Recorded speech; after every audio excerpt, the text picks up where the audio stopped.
Hello, everybody. Welcome back to Daily Shakespeare. My name is Michael. Today is Wednesday, and that means it's time for another speech from Shakespeare's villains.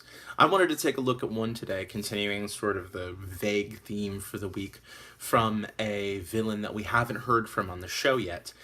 That is Angelo from Measure for Measure. This was a great part to play, a great deal of fun.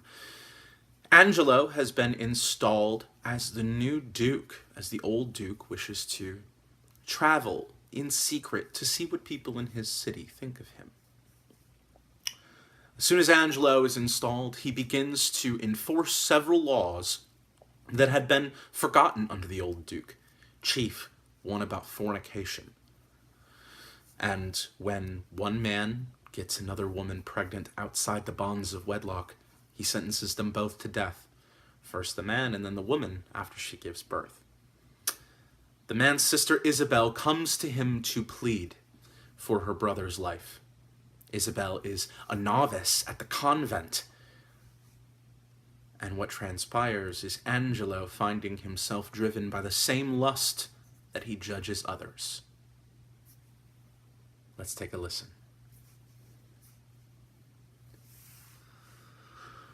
What's this? What's this? Is this her fault or mine? The tempter or the tempted, who sins most? Not she. Nor doth she tempt. But it is I that lying by the violet in the sun do as the carrion does, and not as the flower, corrupt with virtuous season. Can it be that modesty may more betray our sense than woman's lightness? Having waste ground enough, shall we desire to raise the sanctuary and pitch our evils there? Fie, fie, fie!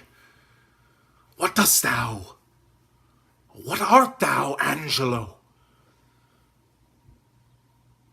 Dost thou desire her foully for those things that make her good?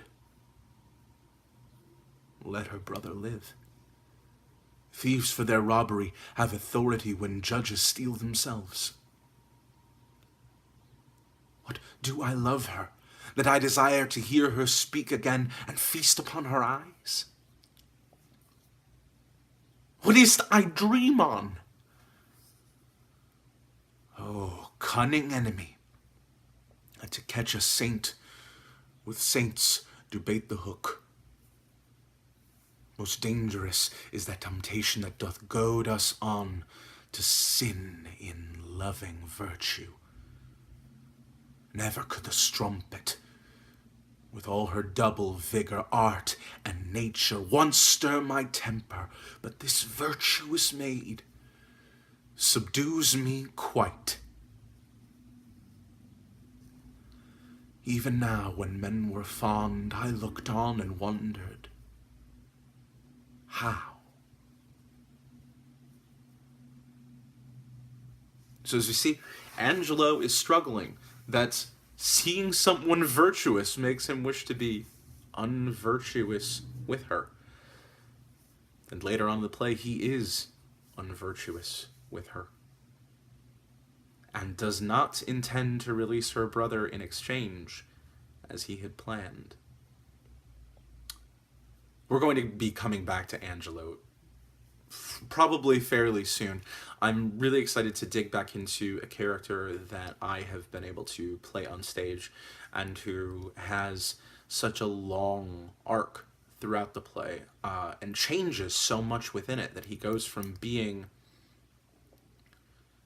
so virtuous that he's bad all the way back around to being just plain bad. One of my favorite tropes is someone who plays the heel, but they're bad because they're going on and on about the rules and making sure that people follow and that the rules are enforced. It's one of my favorite tropes, and I don't know why. So we'll definitely be back to take a look at Angelo. But that's it for today. If you have any questions, comments, concerns, there's a comment section below. It's a great place to voice those things. I love to hear from people. There's also a subscribe button. You can click that, and that way there will be a new Shakespeare video in your YouTube feed every single day, as there is a new video every single day until tomorrow. Cheers.